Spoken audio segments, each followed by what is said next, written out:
परिवार और माँ, 3 भाई एक बहन की कहानी। एक गांव में एक सुखी परिवार रहता था। उस परिवार में 3 भाई और एक बहन थी। उनके माँ बाप उन चारों से बेहद प्यार करते थे, मगर बीच वाले बेटे से थोड़ा परेशान थे, क्योंकि बड़ा बेटा पढ़ लिख कर डॉक्टर बन गया और छोटा बेटा भी पढ़ लिख कर इंजीनियर बन गया था। मगर उनका बीच वाला बेटा बिल्कुल गंवार और आवारा ही बनकर रह गया। अब उनके 2 बेटे डॉक्टर और इंजीनियर ने शादी भी कर ली थी और कुछ महीनों के बाद ही उनकी बेटी की भी एक अच्छे घराने में शादी हो गई थी।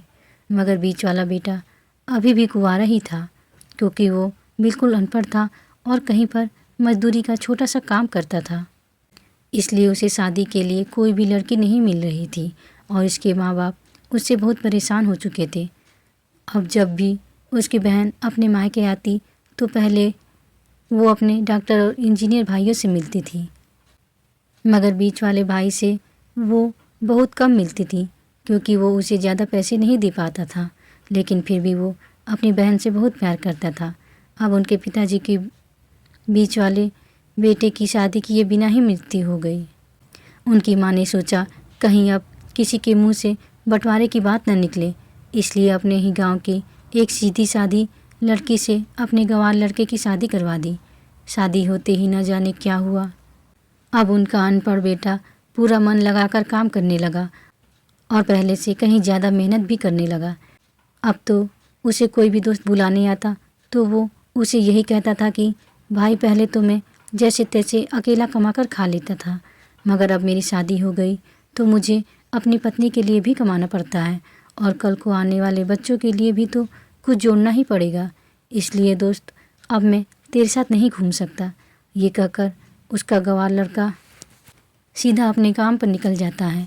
अब उसके दोनों भाई डॉक्टर और इंजीनियर आपस में ये बात करते हैं कि हम दोनों तो उस गंवार से कहीं ज़्यादा पैसे कमाते हैं, इसलिए हम सब घर और ज़मीन का बंटवारा कर लेते हैं और उस गंवार से अलग हो जाते हैं, क्योंकि अब वो हमारे बराबर कभी भी नहीं कमा सकता। इसलिए उन दोनों भाइयों ने अपनी माँ के लाख मना करने के बावजूद भी बंटवारे की तारीख तय कर दी और उन्होंने अपनी बहन को भी बुलवा लिया और अपने गंवार भाई से भी कह दिया कि आज तुम अपने काम पर मत जाना, क्योंकि हम सब आज घर और ज़मीन का बंटवारा करेंगे। उसी वक्त उसकी बहन भी आ जाती है। तभी उसका गंवार भाई कहता है कि तुम लोग बंटवारा कर लो, मुझे जो भी देना हो दे देना, मैं शाम को आकर अंगूठा लगा दूंगा। तभी उसकी बहन कहती है, अरे बेवकूफ़, तू तो अनपढ़ ही रहेगा, ज़मीन का हिस्सा तो आमने सामने बैठकर ही होता है।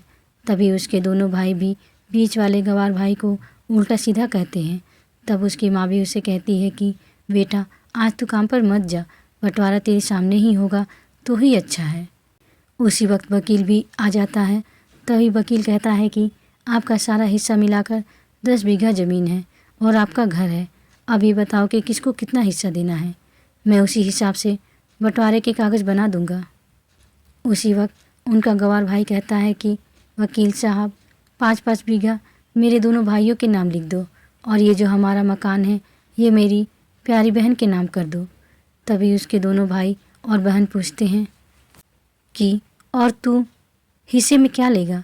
तभी उनका गंवार भाई कहता है कि मेरे हिस्से में मेरी प्यारी माँ है ना। और तभी वो अपनी पत्नी की तरफ मुस्कुराते हुए कहता है कि क्यों मेरी प्यारी पत्नी, क्या मैंने गलत कहा।